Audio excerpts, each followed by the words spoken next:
Muito bem. Então, sem inibir as perguntas, vou tentar caminhar um pouco mais rápido, porque senão, realmente, nesse ritmo, a estimativa é que a gente não saia antes das 8 da noite.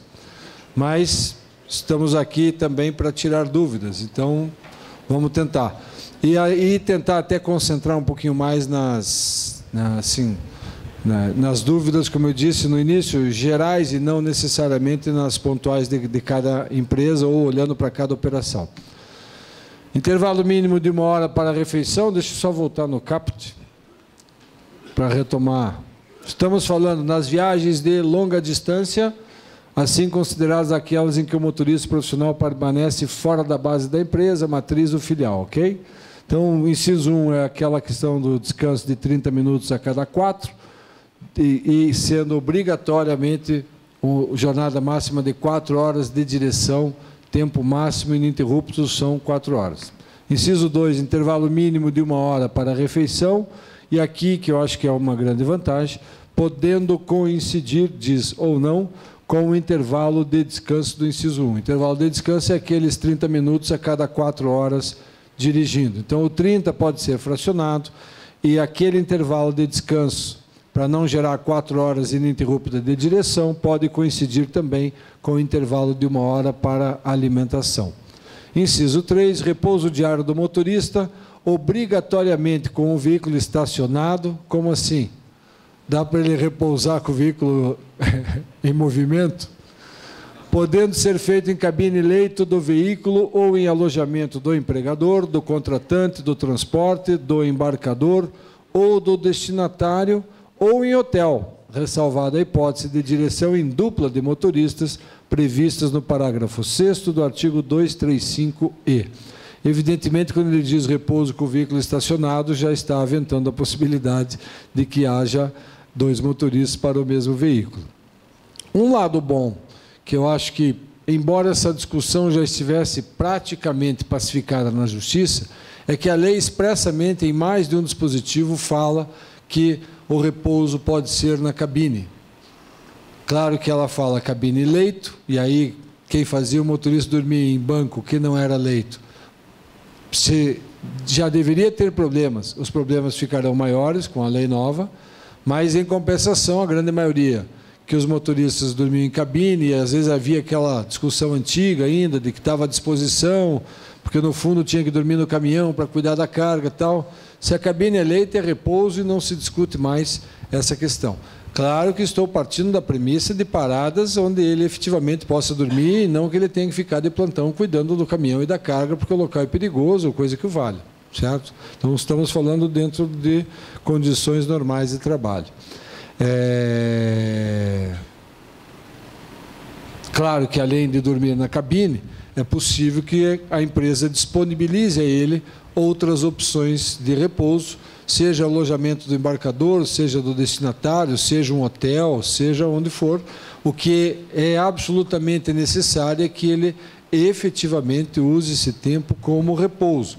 Então, se ele está na fila, a fila caminha durante toda a madrugada, toda hora ele tem que ligar o caminhão, colocar em movimento, para de novo, e volta a descansar. O caminhão anda, ele liga o caminhão, anda. Isso não é tempo de intervalo para descanso propriamente dito, ou intervalo para repouso, melhor dizendo, porque descanso para nós agora tem outra definição.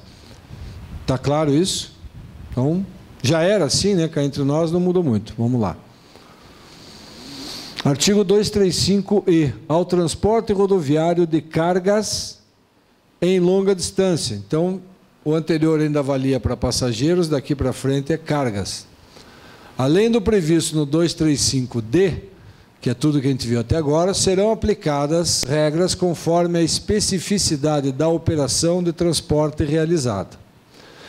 Nas viagens com duração superior a 1 semana, o descanso semanal será de 36 horas por semana trabalhada. Não mais 35, que dizia lá atrás, são 36 por semana trabalhada, ou fração semanal trabalhada. E seu gozo ocorrerá no retorno do motorista à base ou em seu domicílio, salvo se a empresa oferecer condições adequadas para o efetivo gozo do referido descanso. Então, vamos lá. Viagens, estamos falando de viagens de carga, de longa distância, e estamos falando, portanto, que o intervalo semanal subiu de 35 para 36 horas. Porém, estamos falando que este intervalo é possível de ser usufruído apenas no retorno. Ok? Se ele é possível de ser usufruído apenas no retorno, a lei estabeleceu também uma certa proporcionalidade. Ficou fora 1 semana e meia, ele teria que gozar 36 mais 18 horas, porque foi 1 semana e meia.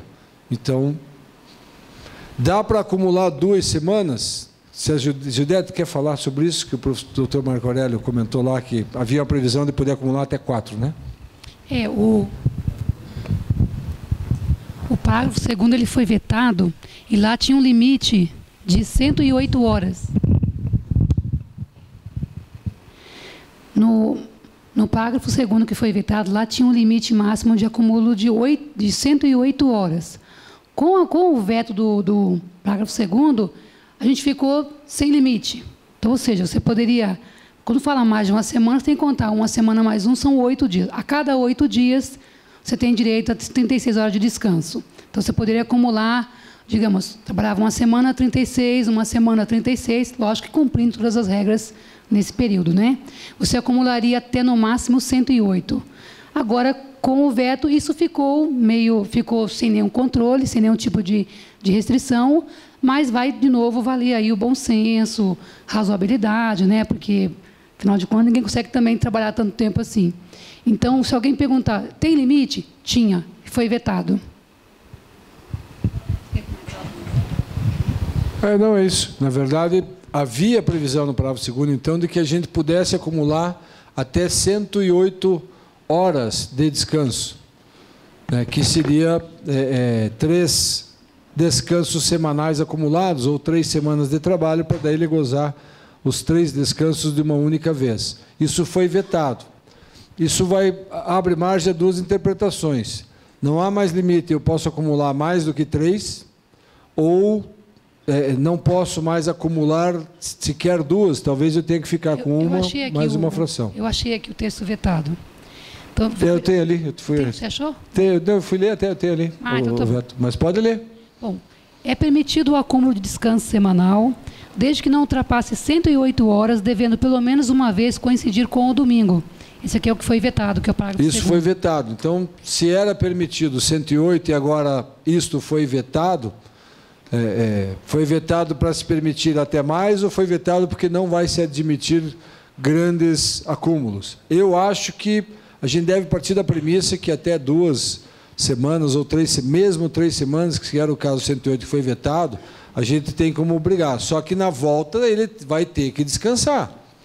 E aí vai ter que descansar no mínimo nessa proporção. 2 semanas viajando, ele tem que descansar 72 horas no mínimo. E aí ele vai ficar lá em casa, ou na casa dele, 3 dias. Só que aqui tem eu já vou até abrir a palavra, tem um aspecto relevante no final que diz assim: salvo se a empresa oferecer condições adequadas para efetivo gozo do referido descanso. Ontem a gente estava conversando com o Leonardo, ele disse assim, mas às vezes ele está lá em Camaçari, e aí ele deixa o caminhão na base da empresa e fica lá 2 dias efetivamente usufruindo do descanso. Ele até vem na base, dorme no caminhão, mas durante o dia eles pegam praia, eles saem, eles estão efetivamente gozando do descanso. Se a gente tiver como demonstrar isso, evidentemente que isso vale como descanso. O que não dá para considerar descanso é se ele tiver que ficar junto ao caminhão e junto à carga para ficar cuidando, enfim, sem poder usufruir da maneira que ele bem entender do intervalo. Então, é possível gozar intervalo longe da base? É possível, mas a gente tem que criar a condição para que ele faça isso. Então, vai lá, deixa o caminhão onde ele bem entender, ou onde a empresa determinar, seja na base dela, ou seja num posto de parada credenciado e que ofereça segurança, e aí ele vai usufruir do descanso dele. Pois não. Tudo bem, meu nome é Dulce, tá? Eu sou da PR Log. A minha pergunta é basicamente o que você estava respondendo agora, só que num contexto diferente. Eu tenho um motorista que ele vai para o Boa Vista, tá? Automaticamente ele fica na balsa. Boa Vista, tá? Roraima. Exatamente, ele fica na balsa. Esse período que ele está na balsa, como pode ser considerado? Tem um dispositivo específico para este pessoal. Eu já vou chegar ali. Então tá bom. Daí você tira a dúvida, tá bom? Algo mais? Muito bem. Parágrafo 3º. É permitido o fracionamento do descanso semanal em 30 horas mais 6 horas a serem cumpridas na mesma semana e em continuidade de um período de repouso diário. Então, ele voltou de viagem, em vez de gozar 36 horas de repouso, de intervalo semanal, ele usufrui de 30, fica com crédito de 6. Em que momento eu devo dar estas 6 horas para ele? Não é no meio de uma jornada. Aproveitando que você está aí sem fazer nada, em vez de jogar em espera, que me custa 1,30, você agora volta a gozar aquelas 6. Ali está claro em dizer que é na continuidade de um período de repouso diário. Então, em vez de começar a trabalhar às 8 da manhã, ele vai começar a trabalhar às 2 da tarde, porque ele tinha um crédito de 6 horas. É uma vantagem, a gente pode aproveitar isso, principalmente para determinar o reinício da semana, vamos dizer assim, seja essa semana reiniciando na quarta, ou seja, reiniciando na segunda, ela reinicia e não chegou a dar 36. Tem que dar um mínimo de 30. Não se arrisquem a dar um intervalo semanal inferior a 30. A lei manda 36, mínimo de 30, mas estas 6 horas tem que ser na semana seguinte e em continuidade a um período de repouso. Ok? Ela ali quer fazer a pergunta.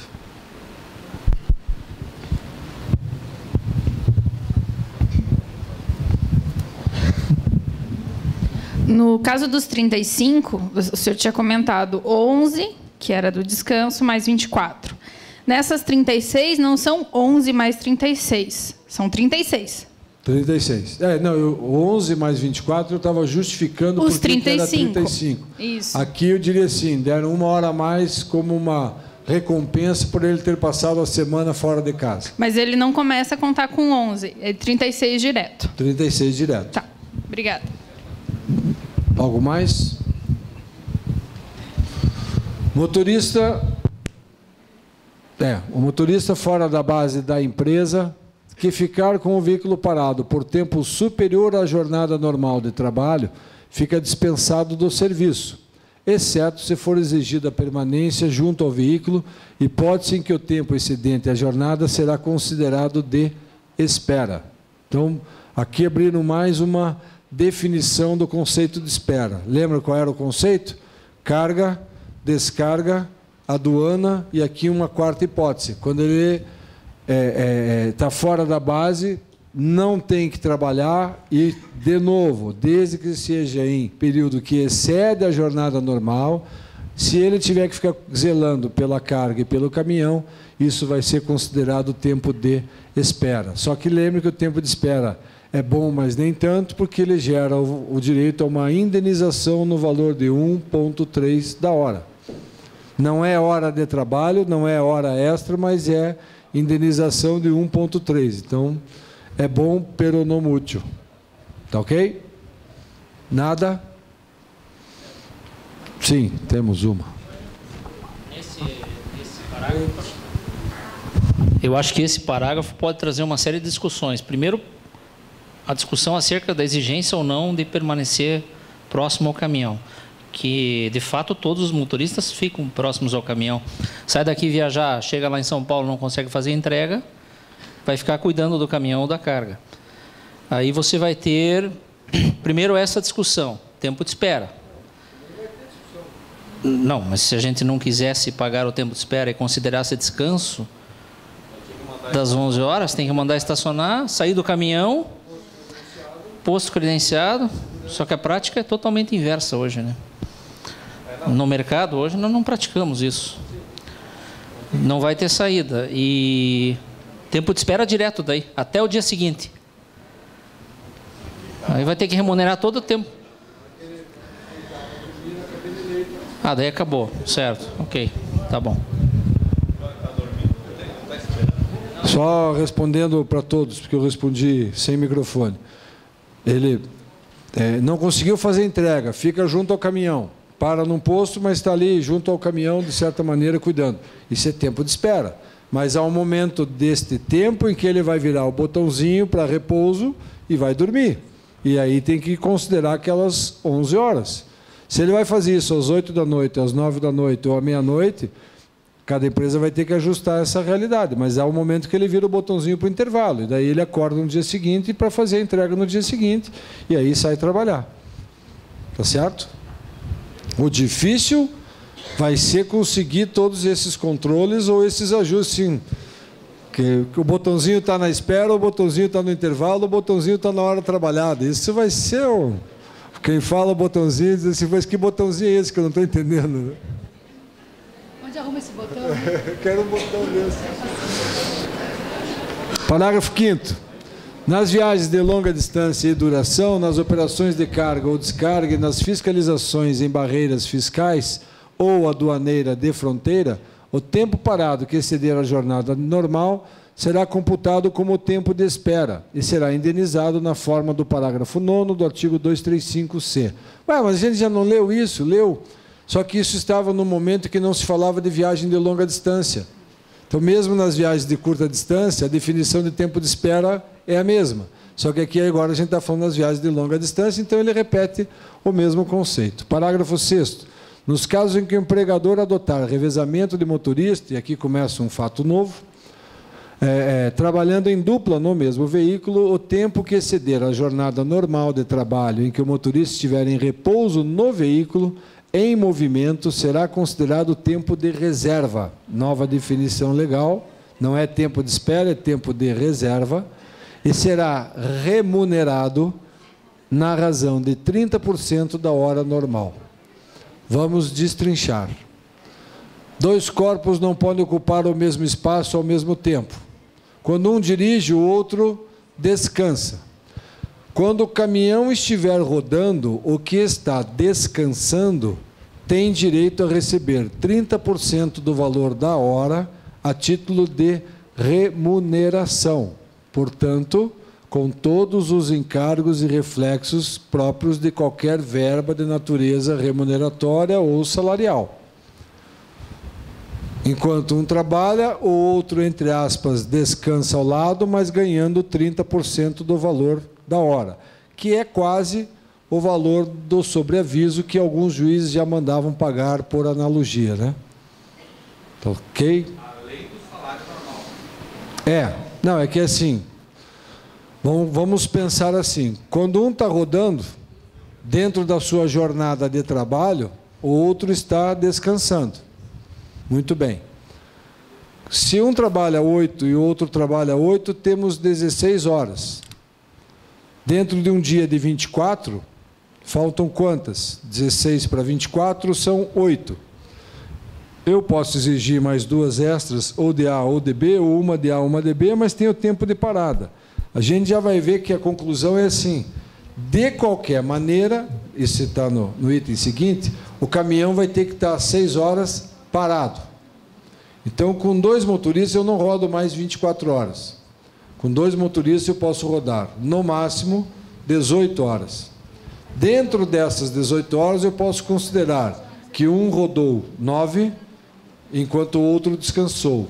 Enquanto um rodou 9, o outro descansou. Só que quando o outro descansou, o que estava, entre aspas, descansando fora da boleia, tem direito a receber 30% do valor da hora a título de remuneração.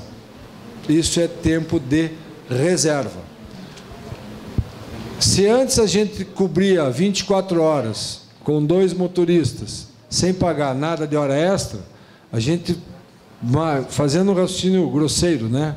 Vamos tirar 2 horas entre parada de almoço e descansos que eles ambos terão que fazer, a gente consegue rodar 2 mais 6, 8, 24 menos 8, 16. Então, eu pago 8 horas ordinárias para um, 8 horas ordinárias para outro.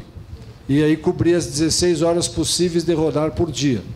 Porque é o máximo que eu vou conseguir rodar com o caminhão, mesmo com 2 motoristas no caminhão. Só que, as 8 horas que um está fora, eu estou pagando para ele 1/3 do valor da hora comum. E para o outro, 1/3 do valor da hora comum. Então, não tem saída. Pois não.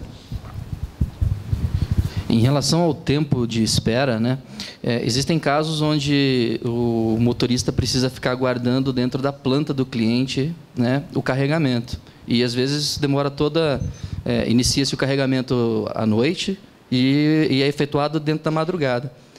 Isso é considerado tempo de espera ou o repouso também pode ser praticado, não? Eu diria assim, em condições, como regra, a gente não pode considerar um mesmo tempo para dois fins. Então, é tempo de espera se ele tem que acompanhar o carregamento ou se ele não consegue dormir e fazer disso o repouso, porque o caminhão está sendo carregado e ele tem que movimentar ou coisa que vale. Então, na melhor das hipóteses, é tempo de espera. Lembrando que desde que isso seja como um excedente à jornada do dia, né? Se ele ficou todo dia em espera, uma parte desse dia a gente considera hora trabalhada e o que excede a 8ª hora, daí começa, vira o botão, daí começa a rodar o tempo de espera. Não vai dar para passar esse botão para intervalo enquanto o caminhão estiver carregando. Daí continua valendo o tempo de espera. Ou seja, a hora que terminar de carregar, ele tem que começar a dormir ou fazer o intervalo de 11 horas para depois começar a viagem. Ah, mas isso é inviável. Eu sei, mas é assim que a lei agora está mandando. Essa operação de quem tem carga demorada ou aduana, essa vai ser mais complicada. Porque se for principalmente tempo de demora em fila para carregar ou descarregar, quando carregar ou quando descarregar, tem que parar o caminhão, não vai dar para começar a viagem.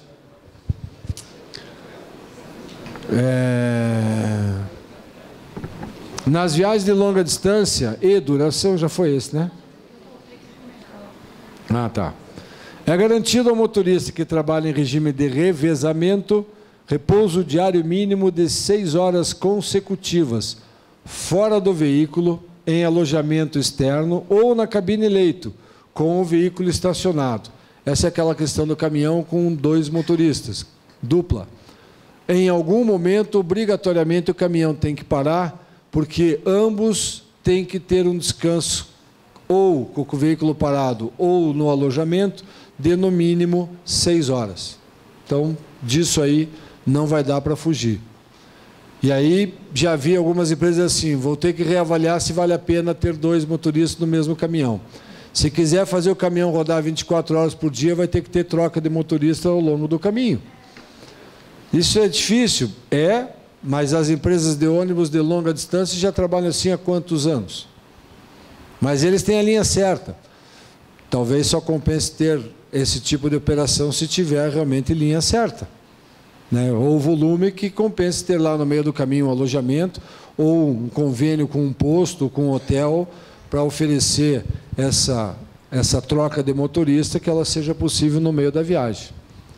Mas o caminhão não pode mais rodar 24 horas por dia, a não ser com trocas de motoristas, mas não 2 na cabine. Ok? Parágrafo 9º. Em caso de força maior, devidamente comprovado, a duração da jornada de trabalho do motorista profissional poderá ser elevada pelo tempo necessário para sair da situação extraordinária e chegar a um local seguro ou ao seu destino. Na legislação comum, hoje, já tem um dispositivo na CLT que diz assim, em casos excepcionais de força maior, tal, é possível estender a jornada para além daquelas 2 horas extras máximas permitidas em lei. Caso excepcional não é uma necessidade comercial do cliente, são casos excepcionais. Então, aqui é a mesma coisa. Qual vai ser o conceito que a Justiça vai entender como de força maior? A gente não tem como prever. Eu acho que, evidentemente, aconteceu um acidente, a estrada foi interrompida, o motorista sequer dá para considerar espera, ou mesmo que se considere espera, a estrada volta a andar. Ah, não, está no meu tempo, vou ficar aqui parado no acostamento e vou dormir dentro do caminhão. Isso, evidentemente, não é possível, mas ele vai demorar mais 3 horas para chegar num lugar seguro. Então, ele nesse dia vai exceder. Até porque, vamos fazer contar um outro segredo. E se exceder de 10, meu motorista vai rodar 12 horas por dia. O que acontece? Se você pagar hora extra para ele, perante ele não acontece nada. Como não acontece hoje com o cara do escritório, como não acontece com o cara da área de vendas e assim por diante. Só que perante o Ministério do Trabalho você está descumprindo a lei, porque está exigindo excesso de jornada e, como tal, fica sujeito a um auto de infração. Mas Claro que eu acho que vocês devem dimensionar a atividade dentro da legalidade. Dentro da legalidade é 8 horas por dia até um máximo de 2. Excepcionalmente, chegou a 12, o risco qual é? O Ministério do Trabalho lavrar um auto de infração. Ponto. Não existe outro risco desde que, claro, vocês paguem essa hora extra que ele fez. Estou falando assim de riscos imediatos, riscos diretos. Claro que tem alguns reflexos que envolvem acidente de trânsito, que vai passar a envolver, ou acidente de trabalho, como hoje já acontece. Hoje a gente já vê algumas decisões, quando acontece acidente de trabalho de percurso, o empregado sai da empresa e sofre um acidente no caminho por culpa dele. Diz assim, eu sofri um acidente porque eu estava fadigado, porque eu vim em excesso de jornada, sem domingo, sem descanso. O Ministério Público, hoje em dia, tem requisitado o controle de jornada para ver. Daí vê lá que o cara está trabalhando todo dia, 14, 15 horas por dia, sem domingo, sem folga, sem nada, mas assim, bom, ele tinha mais que dormir na direção. Nem em casos de acidente de transporte, a gente também já tem visto isso, né? Já tivemos ações em que o reclamante pediu que a empresa juntasse o tacógrafo para ele poder provar que ele estava rodando a 16 ou a 18 horas sem intervalo e sem parada, porque a carga tinha hora para chegar. E aí, quando isso ficou caracterizado, o juiz condenou a empresa pelo acidente que o motorista teve por ele ter capotado sozinho. Capotou sozinho porque dormiu na direção, e dormiu na direção porque estava sendo excessivamente exigido. Com toda essa parafernália que criaram, esse tipo de risco vai aumentar. O contrato de seguro também. O contrato de seguro, o Fernando lembrou bem, já tem cláusula que diz assim, quando ocorrer culpa grave ou ilegalidade grave, não há cobertura de seguro. E aí, se a gente rodar acima do que a lei hoje impõe, e hoje tem lei impondo o tempo máximo de direção para o motorista, não é mais nem só na CLT, porque a gente vai ver que o Código de Trânsito também impõe esses limites, pode ser que as seguradoras comecem a dizer assim, não tem cobertura. O cara estava rodando muito mais do que pode. Então, quando eu digo assim, se ele excepcionalmente rodar 12 horas não vai acontecer nada, claro que não vai acontecer nada se não acontecer nenhuma desgraça vindo com um acidente ou coisa que vale. Mas qual vai ser o conceito de força maior para se admitir que ele saia da situação de risco? Só no caso concreto. Eu acho que essa questão de acidente de estrada vai ser considerado força maior, porque ele precisa sair daquela situação de perigo ou de risco. Só que isso não significa que ele só vai ter que rodar mais 300 quilômetros, porque o próximo posto credenciado fica a 300 quilômetros ou a 200 quilômetros, porque daí ele vai levar 4 horas ainda para chegar. Tem um lugar seguro antes que ele possa parar? Tem, mas não é credenciado. Tudo bem, mas excepcionalmente, então, ele vai parar naquele dia, nesse local, que ofereça algum conforto, alguma segurança, porque estamos falando de um caso de força maior e de uma rara excepcionalidade. Tá certo? Não será considerado como jornada de trabalho, nem se gerar o pagamento de qualquer remuneração, o período em que o motorista ou o ajudante, pela primeira vez a lei fala numa outra pessoa que não seja o motorista, que é o ajudante, ou o ajudante ficarem espontaneamente no veículo, usufruindo do intervalo de repouso diário ou durante o gozo de seus intervalos intrajornados. Isso aqui também acho que foi muito bom, porque não raramente, dependendo da localidade, as pessoas preferem gozar do descanso ou do intervalo dentro da cabine, que tem ar-condicionado, que tem conforto, e é melhor do que... Eu tenho um cliente que tem operação nas usinas de álcool e açúcar, fazem a colheita de cana, e daí tem que ter lá a área de convivência, que eles chamam, tem que comer lá embaixo de tenda, tal. Os motoristas preferem comer dentro da cabine do caminhão com ar-condicionado, principalmente lá no Mato Grosso, que é muito quente, do que comer lá embaixo das tendas, em mesa e cadeira. A lei, expressamente, hoje está dizendo que eles podem usufruir desses intervalos dentro da cabine, e diz, inclusive, intervalo de repouso diário. Então, soterrou qualquer discussão que pudesse, como eu disse, ainda existir, de que dormir na cabine é perigoso, porque tem juiz que entende que isso é tempo à disposição. Legalmente não é mais, não há mais esse risco. Vamos lá.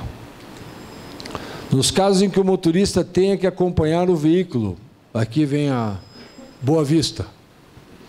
Nos casos em que o motorista tenha que acompanhar o veículo transportado por qualquer meio, onde ele siga embarcado, que a embarcação disponha de alojamento para gozo do intervalo de repouso diário, previsto no parágrafo 3º do artigo 235. Se esse repouso diário são aquelas 11 horas, esse tempo não será considerado como jornada de trabalho, a não ser o tempo restante, que será considerado de espera.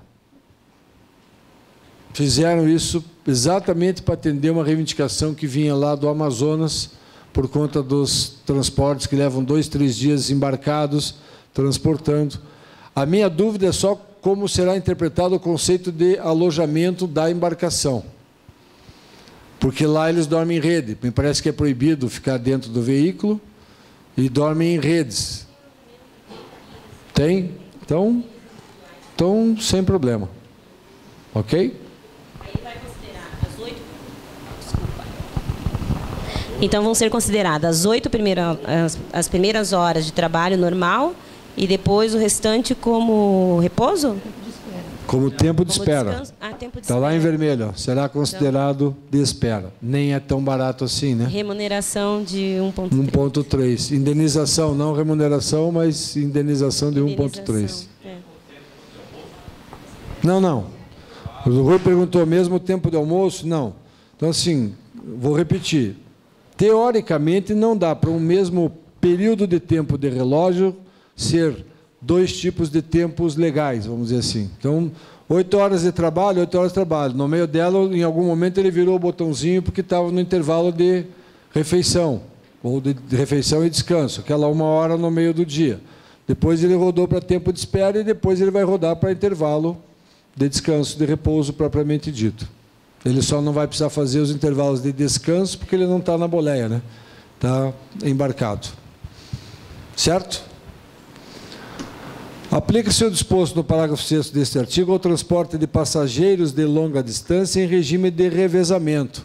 Parágrafo 6º é aquele de motoristas em dupla, que também já é relativamente comum em várias linhas de transporte de passageiro, até porque, salvo engano meu, tanto a legislação da Argentina quanto a do Chile obrigam a 2 motoristas conduzindo ônibus de passageiro.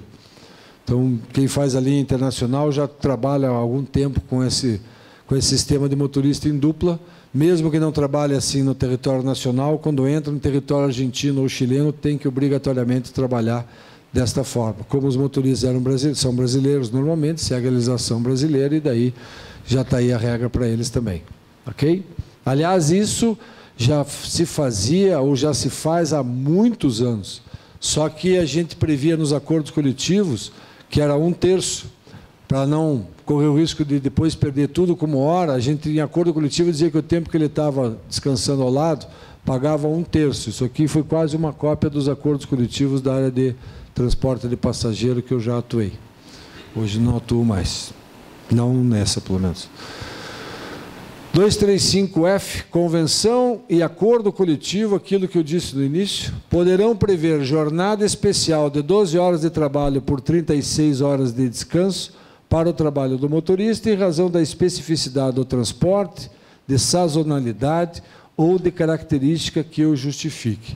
Aquele nosso amigo que disse, pô, o cara vai para lá, para tal. Se eu tenho uma operação que eu sei que dura 12 horas por dia, implanto 12 por 36. 12 por 36 é trabalha dia sim, dia não, dia sim, dia não. Tem uma semana que o empregado trabalha 3 dias, na outra semana ele trabalha 4 dias. Acho, de certa maneira, que não precisaria a lei dizer isso. Mas então por que ele disse? Porque agora a gente passou a dizer que existe aquele tempo de intervalo por conta do tempo de direção. Mas se ele vai fazer 12 horas sem estar em estrada, que implica em tocar 4 horas direto, dá para implantar o 12 por 36 tranquilo, porque daí aquele conceito de 4 horas, 30 minutos de descanso é para viagem, né? Não para transporte urbano.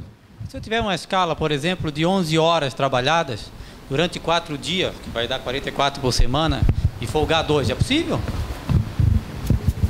Folgar 12, não entendi o 12. 4 por 2. Trabalha 4 dias e folga 2. 11 horas é que, na verdade, teria que ser 4 por 4, para ficar igual a essa. Porque a 12 por 36 é dia sim, dia não.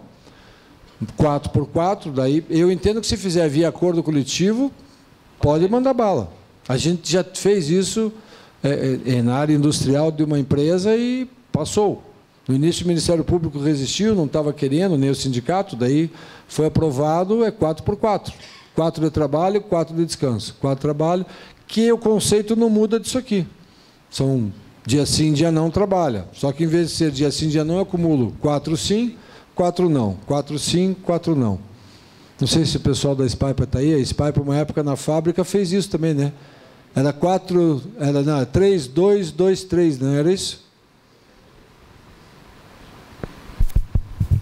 Foi feito assim, agora trabalha 12 por 36. Mas tinha uma época que era, acho que era 2, 3, 3, 2. Isso, né? Exato. Mas que o conceito era o mesmo, ou seja, para cada dia de trabalho de 12 horas, eu dou um dia de descanso. Isso. Ok, obrigado. 235G, esse, na verdade, que eu queria me referir e antecipei. Aliás, não é esse, é um outro artigo. Mas esse aqui é o que eu acho que é o nosso maior problema. Vou explicar por quê depois de fazer a leitura dele. É proibida a remuneração do motorista em função da distância percorrida, do tempo de viagem e ou da natureza e quantidade de produtos transportados, inclusive mediante oferta de comissão ou qualquer outro tipo de vantagem. Ponto. Esse é o conceito. Vamos ler de novo o conceito? É proibida a remuneração do motorista em função da distância percorrida, do tempo de viagem e ou da natureza e quantidade de produtos transportados, inclusive mediante oferta de comissão ou qualquer outro tipo de vantagem. Depois ele complementa, que é onde talvez seja a nossa saída. Se essa remuneração ou comissionamento comprometer a segurança rodoviária ou da coletividade ou possibilitar violação das normas da presente legislação. Então, vamos ler. Eu acho que essa é a questão mais complicada da lei. Se a gente quiser cumpri-la sem muito questionamento, daria para dizer assim: qualquer sistema de comissão que vocês implantarem vai ser questionado e vocês têm que trocar. Não vou nem questionar a questão do pagar por quilômetro percorrido. Quem aqui adotava este sistema de remuneração? Tem alguém? Esse, esqueço. Acabou. Está, na minha opinião, literalmente proibido. Porque vocês não vão conseguir defender que este sistema de remuneração não gera insegurança. Por quê? Porque estou dizendo assim, quanto mais você rodar, seja mais rápido, ou por mais tempo, ou as duas coisas, mais você vai ganhar. Toda a discussão que havia naquele processo lá de Rondonópolis começou por conta disso. Essa prática lá é absolutamente comum. Eu diria que ela é quase obrigatória lá na região, para o transporte e escoamento da safra de soja. Quanto mais rodar, mais ganha. Então, rodem muito, rodem acima da velocidade, rodem, porque nós temos que escoar a safra. E os motoristas rodam 18, 20 horas por dia, segundo aquele procurador. Estatísticas que eu, cá entre nós, tenho muita dúvida. Eu fiz uma pesquisa pessoalmente, não acredito nele. E participei de uma audiência pública com ele lá em Cuiabá, na época, logo após a liminar. Lembra que eu fui para lá, por conta dessa liminar? Depois participei de uma audiência pública com ele no Congresso Nacional, que vocês também estavam lá. Mas, enfim, ele disse que fez essa tal pesquisa. Que todo mundo trabalha arrebitado, todo mundo trabalha com droga, tal, que eu também tenho minhas dúvidas. Mas que tem muita gente, claro que tem. Então, não dá para ser mais por quilômetro rodado. Outros sistemas de comissão, daí a gente vai ter que avaliar se é defensável que a base, que a fixação da comissão, se ela gera ou não gera o que diz lá no final, comprometer a segurança rodoviária ou da coletividade. Isso é conceito subjetivo. E quando o conceito é subjetivo, permite que cada um dê a interpretação que bem entenda. Só que a gente aqui tem uma questão legal que é muito mais difícil para vocês do que eu quero cumprir a lei ou não quero cumprir a lei. Vamos partir, quem aqui paga por comissão? Legalmente falando. Não quem registra PIS e paga comissão por fora. Quem aqui paga comissão no aspecto legal. Pouca gente, achei que seria mais. Levanta a mão de novo, por favor. Pouca gente, achei que seria mais. Né? Não vou perguntar quem paga comissão, mas registra com piso, porque seria deselegante. Aliás, aqui nem tem, né? Lá naqueles outros países que a gente comentou agora há pouco, tem muito disso. Aqui não, graças a Deus. Quem paga comissão, só para vocês entenderem a preocupação, quem paga hoje comissão, vou pegar o caso do Rui. O Rui tem cerca de 120 caminhões. Paga 100% a base de comissão. Paga DSR, paga diária e paga periculosidade ainda. Qual é o salário base do motorista do Rui? Comissão mais DSR, o resto é adicional. E diária não é salário. Então, como é que ele transforma isso em salário fixo? Pega a média dos últimos 12 meses, da comissão mais DSR, e este valor médio vira salário fixo, certo? Certo, ele tem que fazer isso individualmente com 120 motoristas. Muito bem, ele vai poder pagar um salário fixo para cada motorista? Claro que não, porque tem um outro artigo da CLT que fala da equiparação salarial. Ele pode reduzir o salário de alguém? Claro que não, porque tem um dispositivo na Constituição que fala da irredutibilidade salarial e tem outro na CLT que diz que qualquer alteração das condições de trabalho que sejam prejudiciais ao empregado são nulas, que é o artigo 468. Ou seja, como é que ele transforma todo mundo em salário fixo? Vai pegar a média, a maior média, que é o teto, e vai dizer assim, todos vocês agora vão ganhar o teto. Legal? Você acha que todo mundo vai gostar ou não? Não, todo mundo vai, quem não vai gostar é ele. Porque nessa média ele vai encontrar motorista que entre comissão e DSR ganha 2.000 e vai encontrar o cara que ganha 3.500. E aí ele vai ter que passar a pagar 3.500 para todo mundo, independentemente da produtividade de cada um. Como é que ele faz isso? Não faz. Começa a empresa de novo. Demito e 120. Quanto custa? Demitir 120. E consegue 120 motoristas para contratar?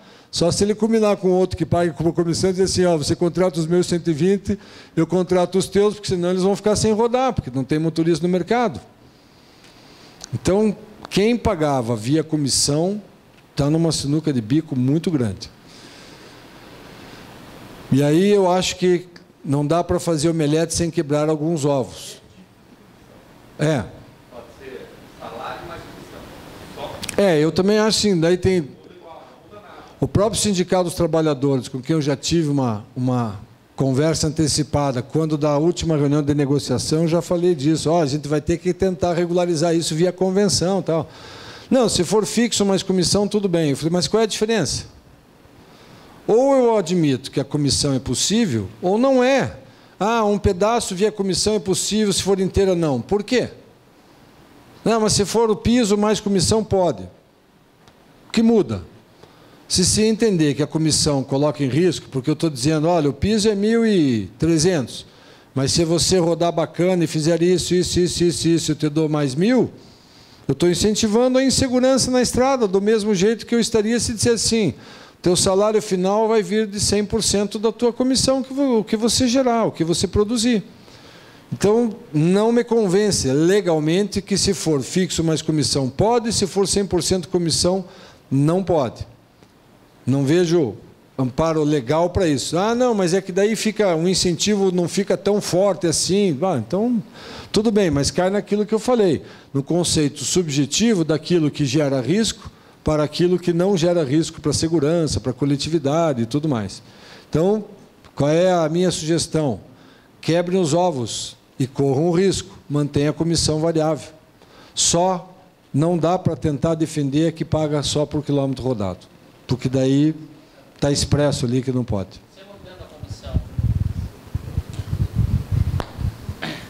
Mantendo o pagamento por comissão, tem uma vantagem adicional que só paga o adicional da hora extra. Então, esse é o primeiro ponto, sim. Vão manter remuneração variável? Talvez sim, com esta consciência dos riscos. Quais são os riscos? Se a gente mantiver a remuneração 100% variável, para quem já a tem, e passar a pagar, ou continuar pagando, só adicional de hora extra, porque remuneração 100% variável, não gera direito à comissão, à hora extra. Assim entendido, hora mais 50%. Gera só os 50%. Daí o que vai acontecer? A hora extra deste motorista comissionado vai ter um custo de 50% do valor da hora. E o tempo de espera, que teoricamente é para ser remunerado menos do que a hora extra, vai gerar uma remuneração de 1,30. Todos conseguiram entender o que estou falando? Querem que eu explique melhor? Porque tem gente fazendo assim, dá a impressão que eu não estou sendo compreendido. Mas, e aí, se a Justiça vai aceitar que esta comissão, primeiro, pode, por conta deste dispositivo legal, e que vai gerar uma remuneração pelo trabalho extraordinário menor do que o tempo de espera, porque no tempo de espera não vai ter saída, é hora mais 30%. Então, isso não sei como a Justiça vai encarar. Há risco do Ministério Público do Trabalho intervir dizendo para a empresa que ela não pode manter a prática da remuneração via comissão? Há risco. Há risco de, em caso de acidentes, vazar a notícia de que o motorista ganha comissão e que é isso que incentiva ele a rodar mais. Não é imprudência, né? Dá a impressão que todos os acidentes no Brasil acontecem porque a gente precisa rodar. Ninguém comete infração de trânsito, ninguém é imprudente, e todos os acidentes são culpas das transportadoras, né? Mas, claro que vai haver risco de dizer assim, aconteceu um acidente e essa transportadora descumpre a lei porque paga remuneração através de comissão e a lei expressamente proíbe. Cumprir a lei dos horários, do descanso, etc. Eu estou entendendo agora que eu li o artigo inteiro, entendo o seguinte, que se eu cumprir o descanso das 11 horas, os intervalos interjornada, cumprir tudo, eu estou mantendo a segurança. Então, quer dizer, o pagar por comissão não gera uma insegurança rodoviária, nenhuma infração nenhuma. Quer dizer, na verdade, eu só faço ele, nessas 4 horas, trabalhar, porque daí ele vai trabalhar ganhando pelas 4 que ele deve, na verdade, trabalhar. Não ficar se amarrando para chegar, para poder ganhar. Nesse dia não vou descarregar, vou fazer uma viagem a menos, ou 2, ou 3, né? Quer dizer, isso a gente vai ter que documentar no controle de jornada, que vamos ser obrigados a fazer mesmo. É isso aí. O Rui antecipou, na verdade, o que eu ia concluir dizendo assim, porém, se a gente trabalhar dentro dos limites legais, respeitando o limite diário, respeitando os intervalos, a alegação, a comissão gerou insegurança. Não gerou, está aqui, eu estou trabalhando dentro da lei. A premissa foi, precisamos coibir a remuneração por comissão porque ela incentiva o motorista a cometer imprudência e a rodar demais. Se eu provar que ele não ultrapassa os limites de velocidade, e é fácil provar, se eu provar que ele respeita os horários, eu derrubo qualquer alegação de que o meu sistema de remuneração gerava esta insegurança. E aí eu acho que quem já está nesse sistema deve permanecer, claro que com estas cautelas todas daqui para frente. Mas, até porque para sair dela é quase impossível, né? Só que lembrando, lá em São Paulo, a DRT, né, SRT, lá impugnou várias convenções coletivas que tinham cláusulas que tratavam desse tema, questão de comissão. Então, antecipadamente a lei, isso já é proibido nas convenções coletivas, pelo próprio MP. Então, ele pegou as convenções todas, fez um levantamento, verificou, está vendo aqui, ó, todo mundo pretende pagar por comissão, incentivando a produtividade e automaticamente incentivando acidentes e mortes e fadiga. Então, a ideia foi querer tirar da convenção e trazer isso para a lei. Então, isso foi o princípio geral, que isso aqui é coisa do MP, ele que quis que colocasse na lei. Eu já vou abrir a palavra ali, que tem alguém querendo.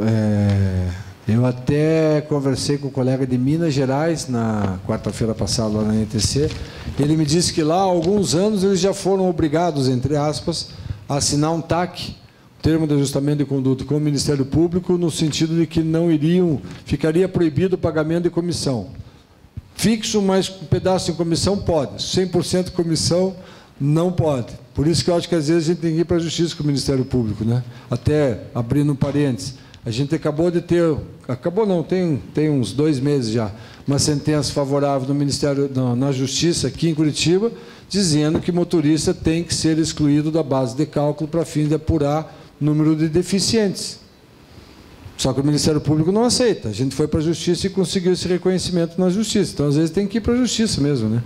Porque se eu não posso ter motorista deficiente, como é que ele entra na minha base de cálculo para fins de deficiente? Fica uma coisa maluca. Eu consegui. Mas é uma ação individual, não coletiva. Achei que não valia a pena correr o risco de ter um não para todo mundo, né? Então, fui brigar individualmente. Diga. A minha dúvida é em relação ali ao tempo de espera. Você fala 1,30, mas a hora normal está lá dentro da comissão. Não seria só adicional de 30 também? Não, porque daí você não está trabalhando.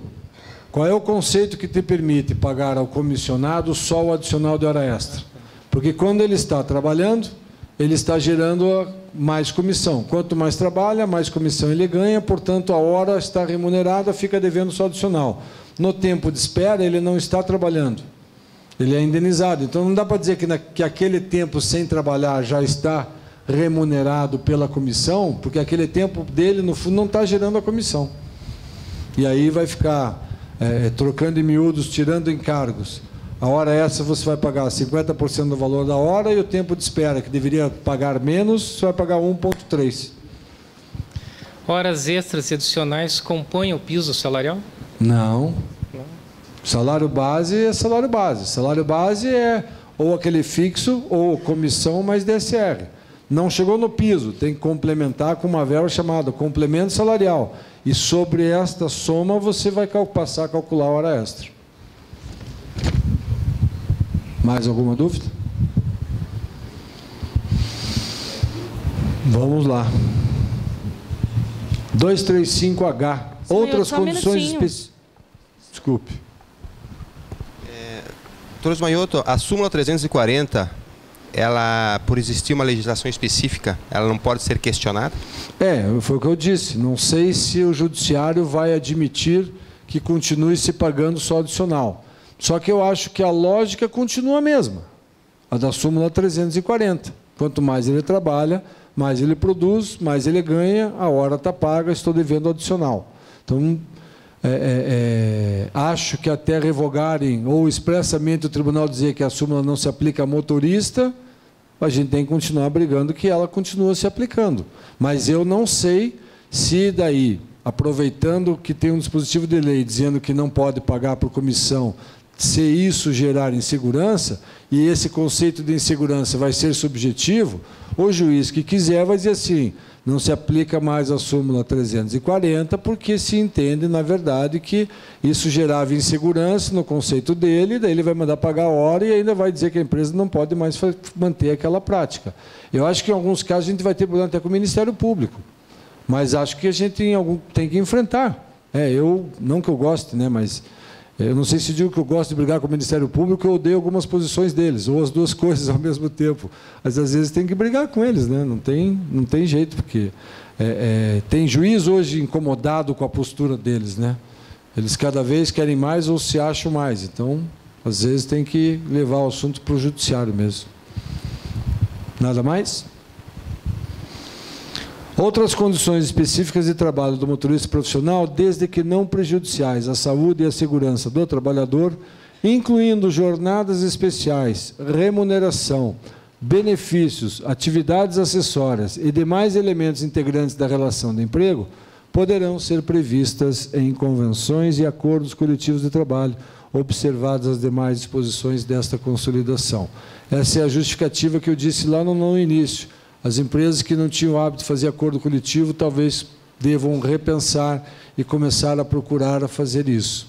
Por quê? Porque cada um tem um tipo de operação, cada um tem um tipo de atividade. Daí, para a sua operação, pode ser que o 12x36 seja bom, ou o 2x2, ou o 4x4, ou o 3x3, ou dizer expressamente que a compensação dos descansos semanais vai ser na volta, porque ele tem uma viagem constante que ele sabe que vai durar 2 semanas e meia, para não correr risco, deixa claro que vai poder fazer o descanso semanal no retorno da viagem longa e que, em compensação, vai dar 12 horas a mais do que, teoricamente, seria preciso. Enfim, claro que negociação implica ter moeda de troca.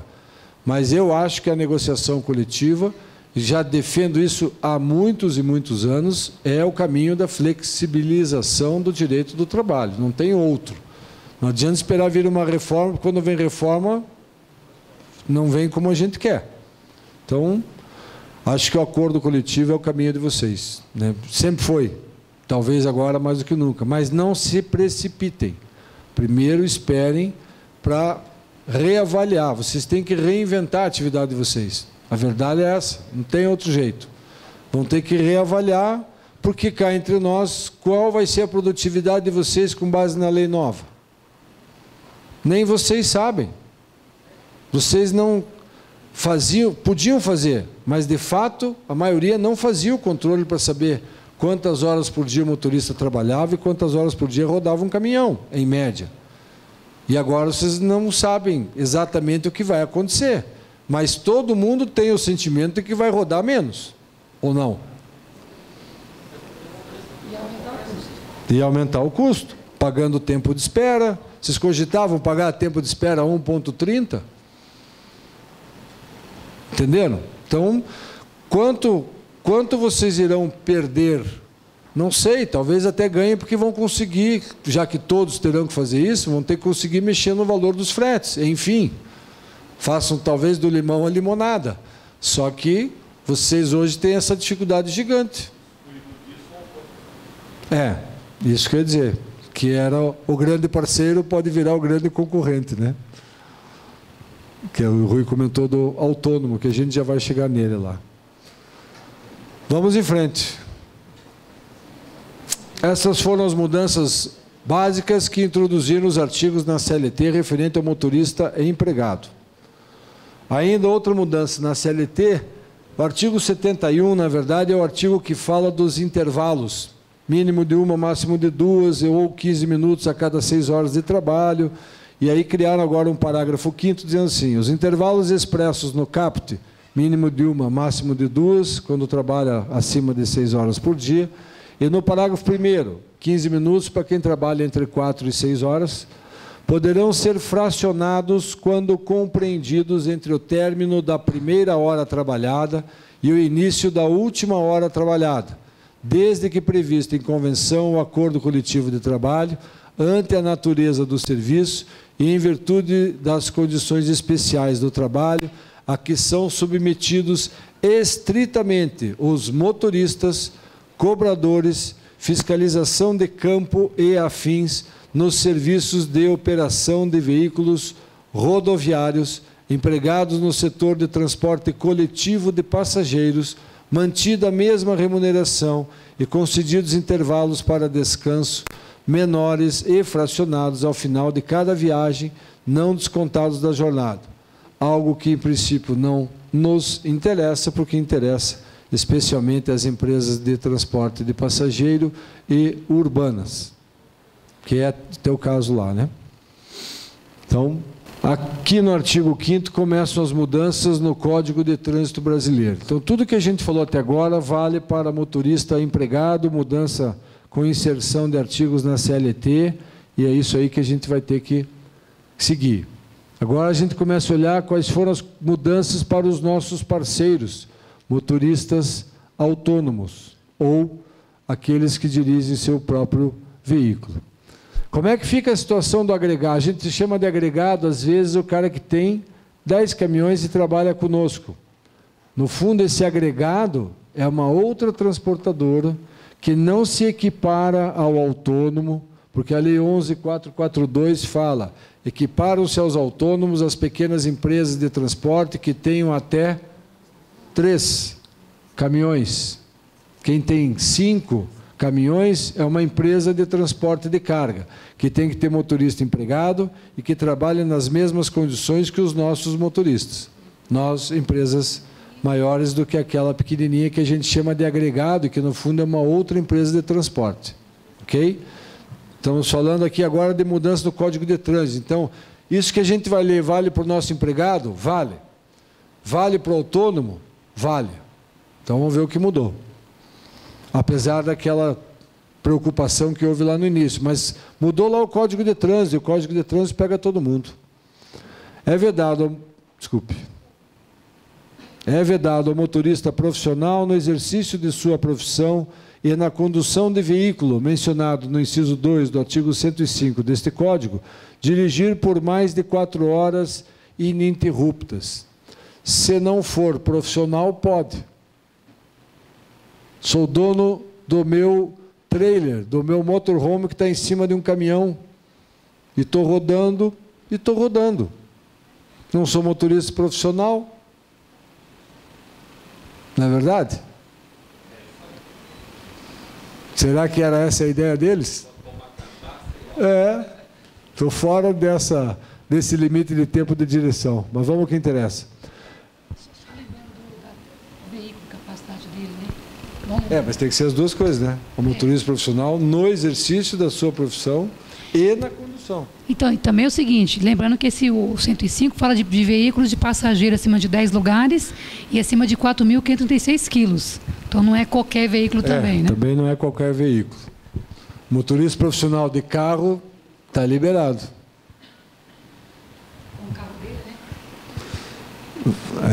Será observado um intervalo mínimo de 30 minutos para descanso a cada 4 horas ininterruptas na condução de veículo referido no caput, sendo facultado o fracionamento do tempo de direção e do intervalo de descanso, desde que não completadas 4 horas contínuas no exercício da condução. Mesma regra. Parágrafo 2º. Em situações excepcionais de inobservância justificada do tempo de direção estabelecido no caput, e desde que não comprometa a segurança rodoviária, o tempo de direção poderá ser prorrogado por até 1 hora, de modo a permitir que o condutor, o veículo e sua carga cheguem a lugar que ofereça a segurança e o atendimento demandados. O que é situação excepcional? O que significa dizer que não compromete a segurança rodoviária? Isso é subjetivo. Só que quem vai fiscalizar isso? Polícia Rodoviária Federal. Nos últimos anos em que cada um dos senhores viajou, quantas vezes foram parados por fiscalização da Polícia Rodoviária Federal? Agora vai ser bastante. É uma forma subjetiva. Outras fiscalizações estão sendo já, não são mais subjetivas. O Rui acha que agora eles vão fiscalizar. O duro vai ser ele constatar, né? Ele vai ter que aprender a mexer com tacógrafo, tirar o disco, fazer medição, olhar, mas enfim. Vamos em frente. Ô, doutor. Desculpe. Polícia Rodoviária vai fiscalizar a partir de agora. Vamos dizer com mais frequência aí. O motorista, ele vai controlar pelo tacógrafo? Pois é, teoricamente sim, né? Tá, ou pelo diário de bordo. Sim. O motorista passou de 6 horas lá, está rodando. O caminhão é apreendido? Diz que sim. Ele vai ser apreendido o tempo suficiente para ele completar o descanso que ele teria que ter tido. Eu posso substituir lá o motorista, liberar o caminhão? Teoricamente, sim. Sim. Só que dependendo da situação é 1 hora, né? Não, claro que se for lá o intervalo de 11... E se for intra-jornada? Tudo bem, daí você vai lá, substitui. Pode substituir? Pode.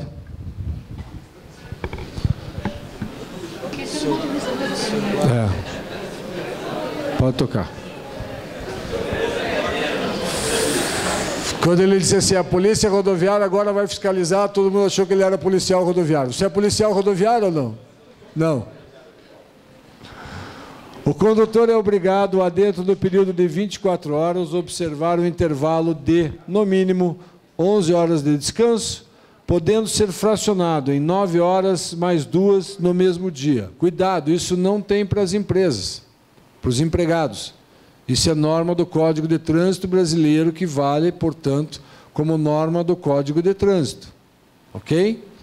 E aqui dá para fracionar 9 mais 2 que ele fica credor, que ele tem que usufruir no mesmo dia. Então, em algum momento do dia, ele vai ter que parar. Além daquela além dos 30 minutos a cada 4 horas, ele fica com um crédito aí de mais 2.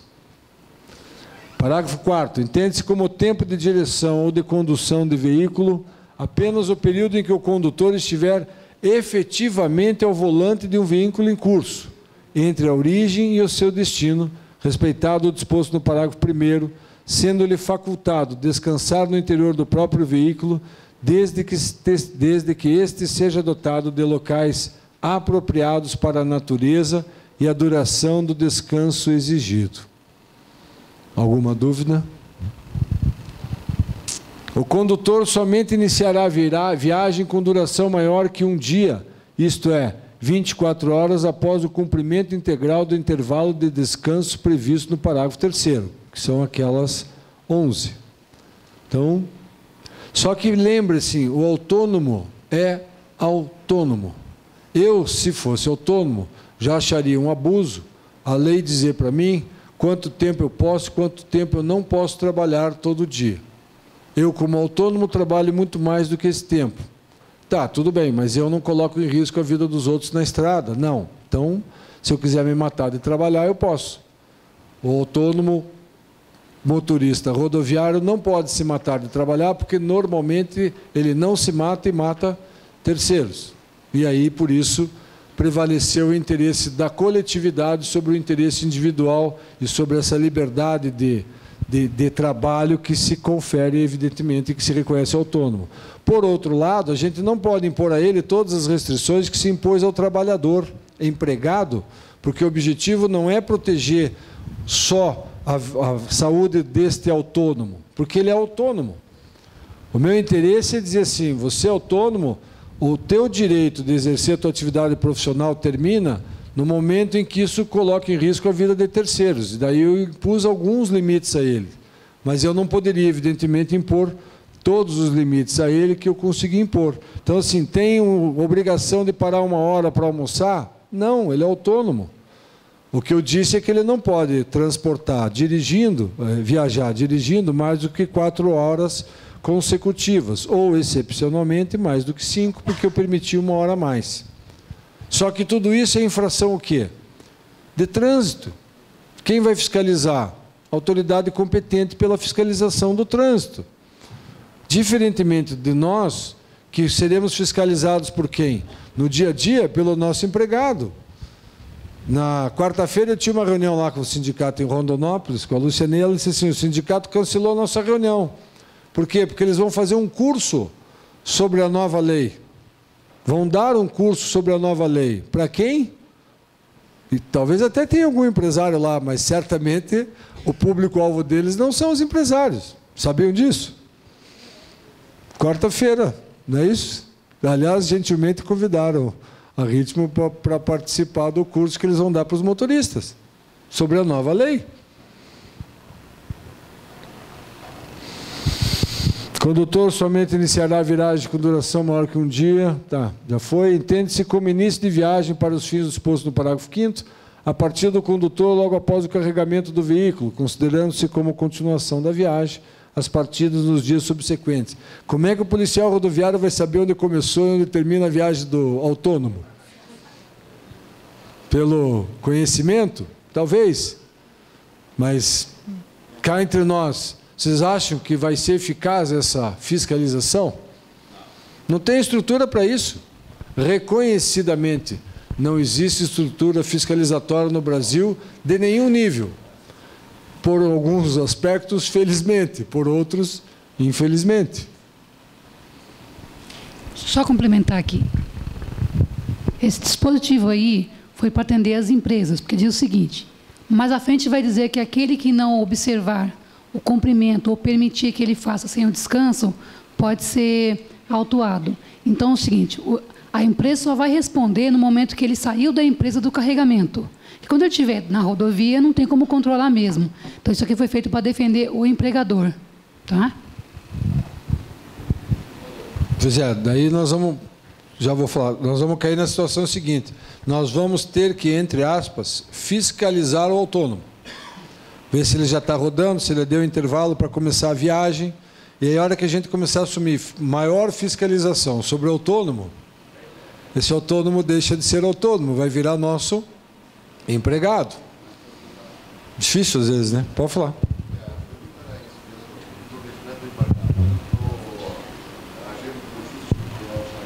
Só um minutinho, que o pessoal do fundo não está ouvindo. A pergunta era justamente isso, que você acabou de responder uma. Isso compromete o embarcador e o agente logístico? De certa maneira, se a gente exercer mais fiscalização, mais controle ainda sobre esse autônomo, ele deixa de ser cada vez mais autônomo para ficar cada vez mais subordinado. E esse é o requisito da relação de emprego que tem pego nas ações de agregados aí, né?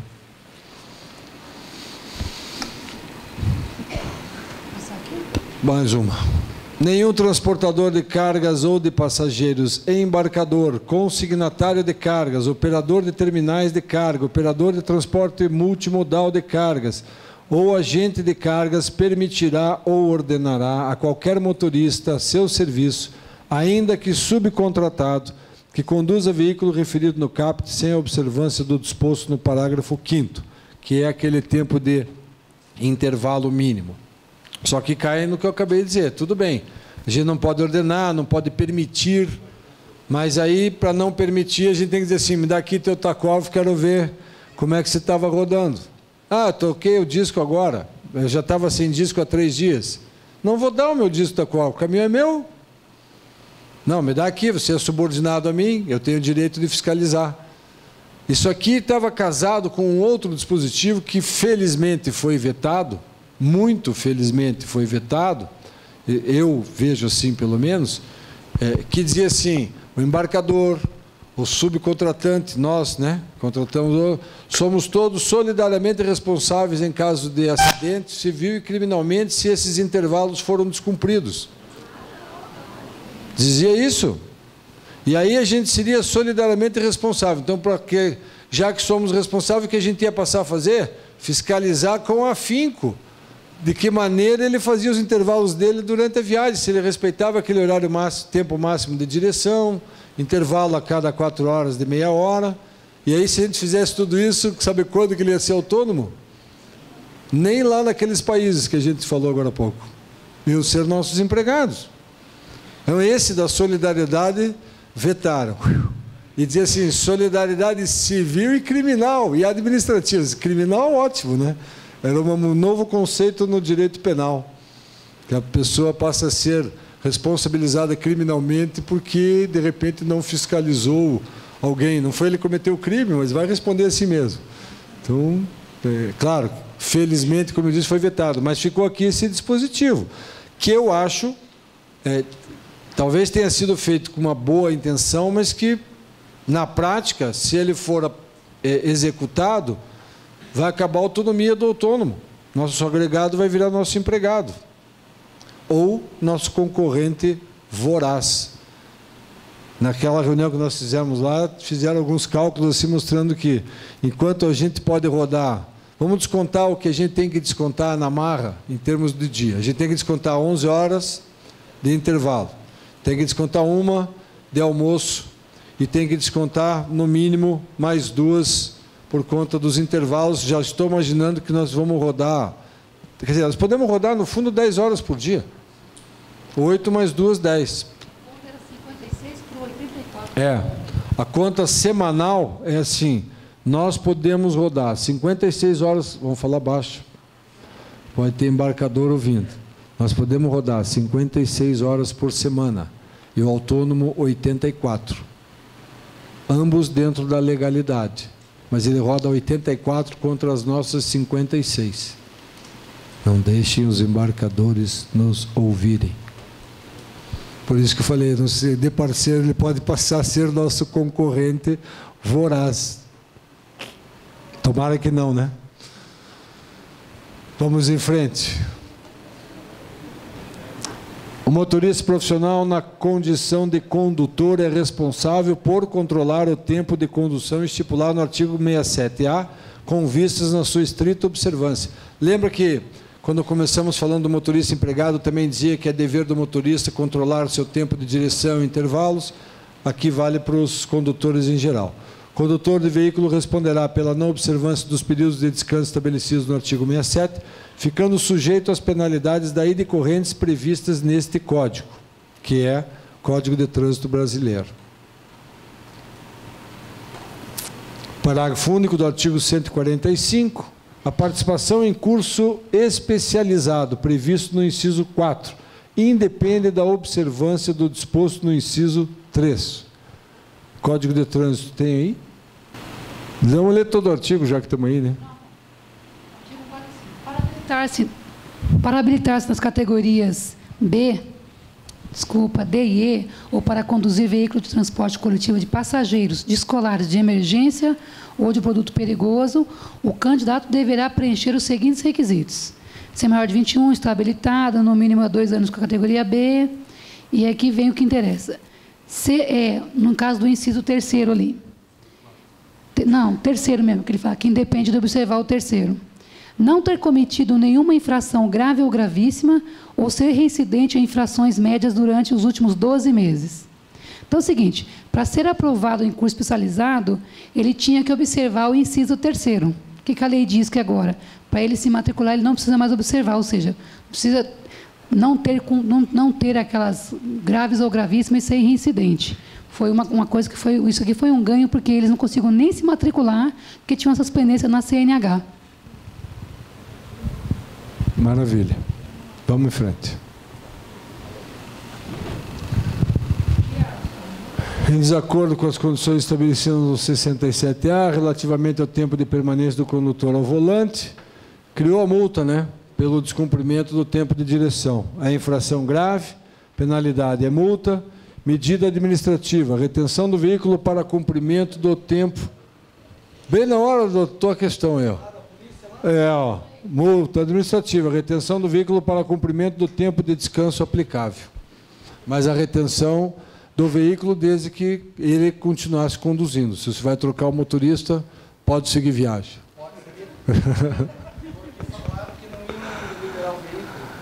Não vejo razão, porque a questão era o motorista não poder conduzir porque ele não respeitou o tempo de direção, né? Não tem que descansar o veículo, tem que descansar o motorista. Tá bom? Vetado. Acabou. Muito bem. Estou à disposição. Ou estamos à disposição. Artigo 9º que não vetaram. Depois é que vinha tudo meio que vetado.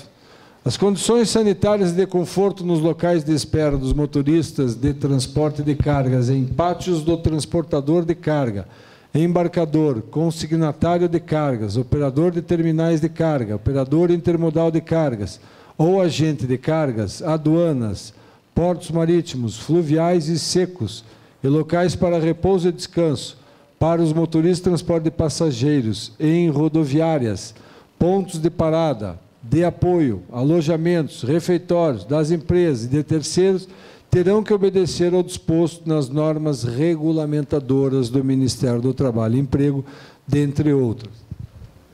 Qual é a dica? Existem NRs que regulamentam a questão de alojamento, do tipo de armário que tem que ter, do tipo de banheiro, tipo de cama, enfim. Então, não adianta montar qualquer tipo de alojamento, porque depois o Ministério do Trabalho vai lá e vai autuar porque não atende a NR. Se a empresa optar em criar alojamento, lembrem que precisa criar alojamento que atenda às NRs do Ministério do Trabalho. Tá? Não é qualquer cubículo com uma cama que vai resolver o problema. Ao contrário, pode ser que crie novos e outros problemas. É alojamento dentro das determinações legais. Ok?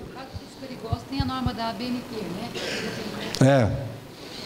Teve um cliente que eu atendi uma vez, o alojamento ficava exatamente em cima da bomba de combustível. Verdade, não estou brincando. Era a empresa de ônibus. A garagem de Porto Alegre ficava exatamente em cima, era um puxadinho, exatamente em cima da bomba de combustível. Todo mundo que entrava com a ação ganhava periculosidade ainda por cima, né?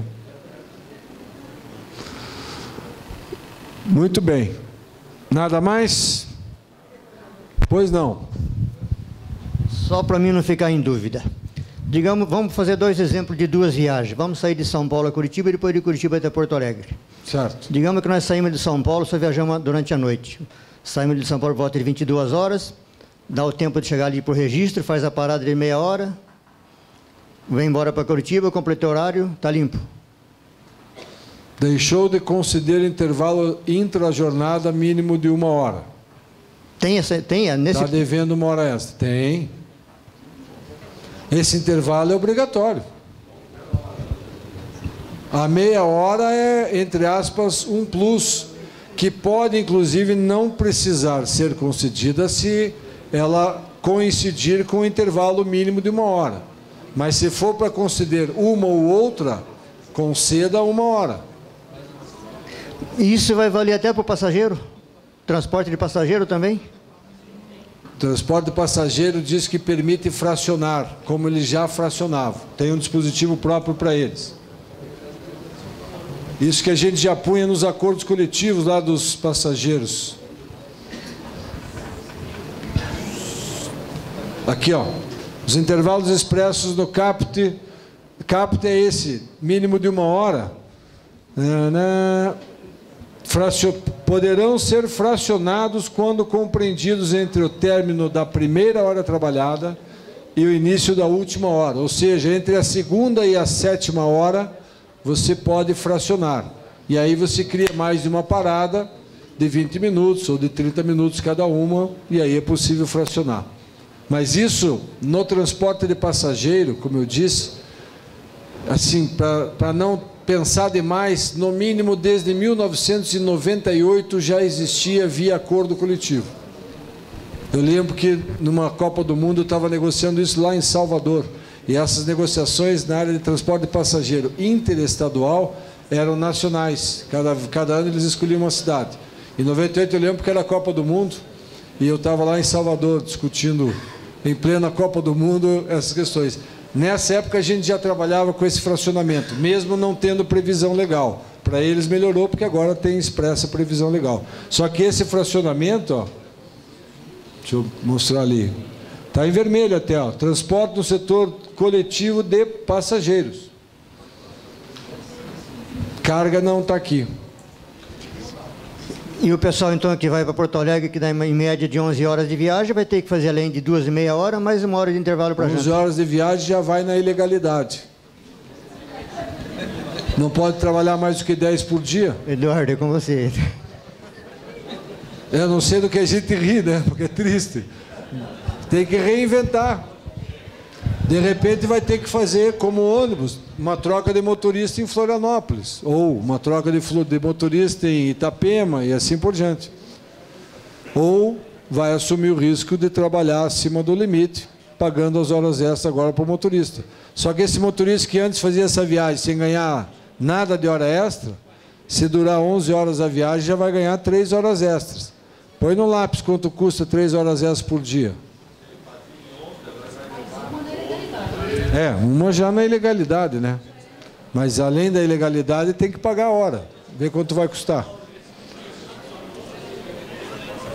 Lá no fundo tem gente. Pois não. Ali no artigo 230 ele fala sobre as penalidades. Sim. Que caso não cumpra é multa. Essa multa é somente para o transportador ou para o embarcador também? É multa de trânsito. Mas ela só para o transportador, para o embarcador ela não tem nada? Só um pouquinho, porque eu acho que é para o motorista. Aí, um a menos. Essa aqui? Não, no caso... Isso. Essa penalidade aí. É multa para o condutor, é multa do Código de Trânsito. Não é para embarcador, não é para o dono da empresa.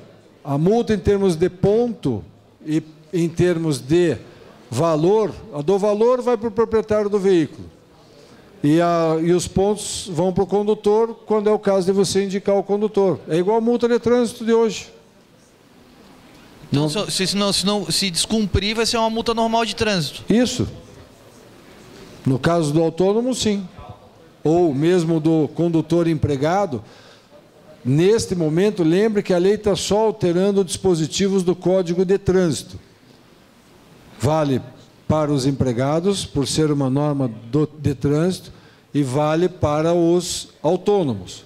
Mas, vamos dizer assim, a implicação pelo descumprimento do tempo de direção perante o Código de Trânsito é essa que está aqui. Multa, quando, se for o caso, retém o veículo até ele cumprir o descanso que ele não estava cumprindo, e lança lá, acho que são 5 pontos na carteira, e o valor da multa correspondente à multa grave. Nada além disso. Ok? Obrigado.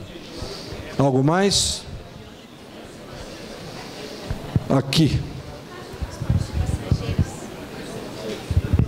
No caso de transporte de passageiros, que a gente viu a questão do fracionamento, mas ainda assim tem que ser respeitado esses 30 minutos a cada 4 horas de direção. Então, eu não posso ter uma liberdade total para fracionar isso, né? Eu tenho que... O fracionamento é em relação ao intervalo previsto no caput do artigo 71, que é uma de mínimo, máximo de 2, ou a do parágrafo 1º, que diz que quando o trabalho gira entre 4 e 6, que ele tem que ser de 15 minutos. Então, vamos pegar o caso do motorista do transporte urbano de passageiro, que por convenção a jornada é de 6 horas. Ele tem que gozar 15 minutos de intervalo. Então, você vai fracionar em 3. Não tem nada a ver com aquele descanso de cada 4 horas. Aqueles você vai ter que ter. Só que daí, como ele também pode ser fracionado, pode, claro, tem que coincidir, senão ele não vai vencer, né? Os passageiros vão se encher o saco que toda hora está parando. Eu acho que os ônibus vão ter que criar uma parada a mais, Por exemplo, no caso, fazer Londrina-Curitiba, por exemplo, entendeu? Que a gente tem 15 minutos, que leva o quê? Umas 5 horas, 6 horas, ele para 15 minutos só. Tá, ele vai né? ter que fazer 2 paradas. 2 paradas de 15. Dentro das 4 horas ainda. Exatamente. Roda 2, 3 horas para 15, roda 2, 3 horas para 15 e daí chega. Pois é. Mas isso daqui lá, né? Daqui a Foz... Já dá 9, 12 horas, vai ter que começar a botar 2 motoristas. Trocar de motorista no meio, né? Algo mais? Acho que é isso. Quer encerrar, Gilberto? Obrigado a todos.